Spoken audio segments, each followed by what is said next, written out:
Wai me yasa Kwankwaso kake irin wannan al'ada ne? An kyautata maka, maimakon da aka kyautata maka abin arziki aka yi maka, ba shari aka yi maka ba, ba mugunta aka yi maka ba, ba ƙiyayya aka yi maka ba. Kai kana cewa waɗansu sun maka butulci. To ni ba ɗan Kwankwasiya ba ne, kuma ba zan zama ɗan Kwankwasiya ba. A tattaunawar shirin baje haja da mataimakin shugaban jam'iyyar ta NDC a arewa maso yamma wato Muhammad Rabi'u Sabo Bakinzu ya ce ayyukan akwai kamshin gaskiya bisa ga ra'ayin wanda ya samu fahimta ta gaskiya.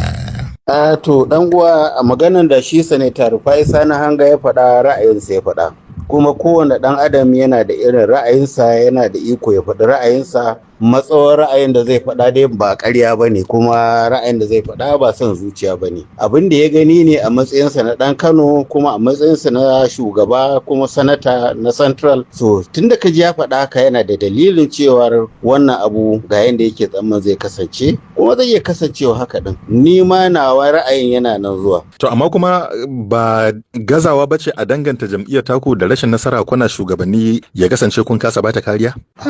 Ai ba dan uwa ba gazawa ba ne, ra'ayi ne kamar yadda na faɗa. Idan mutum ya faɗi ra'ayinsa ai ba za a ce ya gaza ba. Kamar yadda nake magana ya zama dai abin da za ka faɗa din ya zama gaskiya ne. To in ko abu ya zama gaskiya ne ko mutum yana so ko baya so ka faɗa ya rage nasu ya ɗauka ko ya bari. To kenan kai menene ra'ayinka game da wannan abu da ya faɗa ta fuskar nagartar Kwankwaso da Peter Obi? Kana ganin za su iya kawo arewacin Najeriya? Ba lallai ba ne. Amma dai in sun gyara kuma sun rage girman kai sun yi kokari watakila Allah ya bada nasara, amma kuma ai ba lallai bane tunda abun ba na dan adam bane na Allah ne, ba lallai ne kace a'a dole sai sun yi nasara ba. Na'am, to a baya sai ga shi madugun Kwankwasiya Rabi'u Kwankwaso an tattauna da shi, kuma da aka tambaye shi game da batun tsayar da ɗansa ɗan takarar mataimakin gwamna a Kano, ya ɗan yi kamar kwana-kwana za a ce, ya kasa bayar da takamaimar gaskiyar magana kamar yadda ku kuka rika faɗa a baya cewar kai ne kai uwa da makarbiya wajen tabbatar da wannan abu.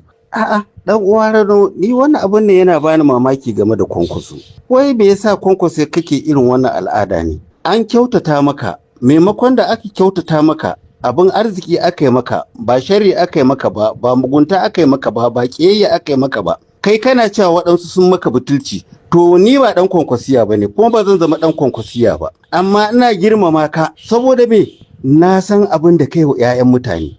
Baka nema ba, baka sa ba, Allah ne ya bani iko in yi haka.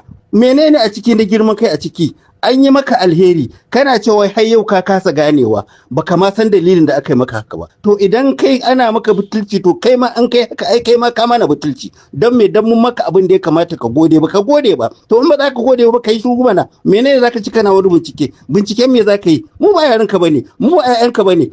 Dan Allah dan Annabi Kwankwaso ka rage wa kanka girman kai, ka karbi kaddara daga abin da Allah ya kawo. Wannan kowa ba sharri bane, alheri maka yi maka. In ma ba za ka gode ba to kai shiru mana. Menene za ka ci kana wani bincike ka saukar da kanka, Allah ya daga ka. Ba haka kake ba, amma abubuwan da kake yi na nuna izza da isa da cewa ba wanda isa sai kai, shi sa Allah ya barka da Kano. Amma ya kamata ce Kwankwaso Najeriya ce gaba daya gaban ka, ba Kano ba.